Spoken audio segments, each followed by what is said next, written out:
Hola, bienvenidos a Fe y Café, un podcast para la vida, para la reflexión y para conocer historias de vida. Fe y Café, con Jairo Vázquez.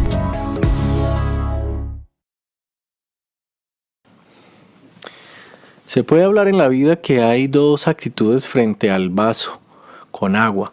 Uno puede ser que un vaso lo puedo ver medio lleno o medio vacío. También se puede pensar que un punto en un tablero sea lo que observan siempre las personas, el punto negro en el tablero blanco. Sí, todo es cuestión de perspectiva y de cómo se vea. Y la Biblia nos enseña a través de la epístola a los Filipenses, Pablo tenía una perspectiva correcta de la vida y de lo que estaba pasando. Pero ¿cuál era esa perspectiva? Vamos a hablar acerca de ella.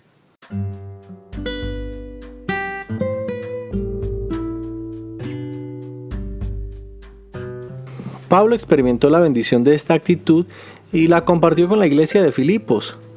Mientras estaba bajo arresto domiciliario en Roma, Pablo escribe esta carta a los filipenses para agradecer a esos queridos amigos por haberle enviado dinero. En la carta les habla de un gozo que no depende de las circunstancias externas porque tiene sus raíces en Jesucristo, quien lo da gratuitamente.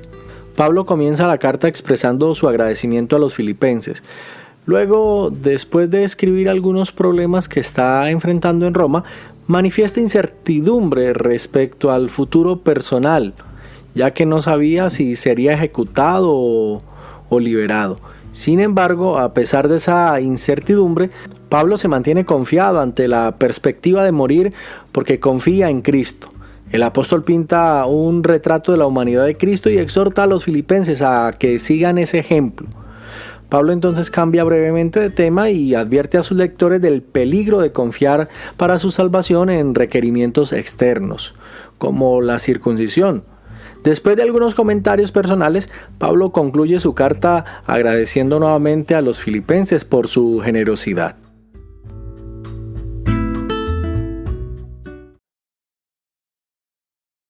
En el versículo 1 del capítulo 1, Pablo escribe de la siguiente manera: Saludos de Pablo y de Timoteo, esclavos de Cristo Jesús. Yo, Pablo, escribo esta carta a todo el pueblo santo de Dios en Filipos, que pertenece a Cristo Jesús, incluidos los ancianos gobernantes y los diáconos.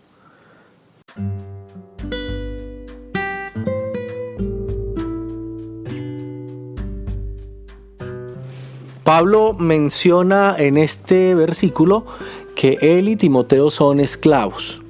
Es interesante porque Pablo está preso en Roma, pero Pablo tiene una actitud y una perspectiva correcta. ¿Cómo ve el vaso Pablo? ¿Cómo ve el tablero? ¿Con un punto negro solamente o el vaso medio vacío? Pablo se llama a sí mismo esclavo de Jesucristo.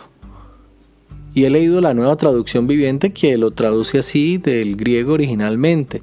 La Reina Valera dice siervos, pero la palabra más precisa es esclavos. Pablo tiene una perspectiva correcta y dice esclavo de Jesucristo. Note que Pablo no le echa la culpa al Imperio Romano. Pablo no entra a criticar las circunstancias que lo rodean, las personas, o a quejarse por lo que está viviendo y echarle la culpa a sus conciudadanos o a sus hermanos judíos. No.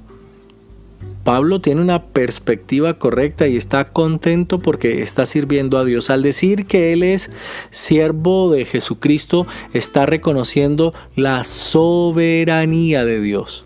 Qué interesante. El contentamiento de Pablo, la alegría de Pablo se ve reflejada en el hecho de que él comprende que la cárcel es un lugar, que el encierro es un lugar donde Dios ha permitido que esté para ayudarle.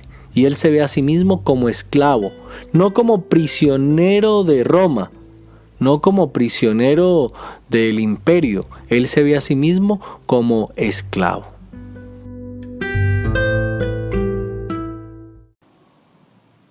¿Qué nos puede enseñar esto a nosotros en estos días? Creo que debemos tener la perspectiva correcta.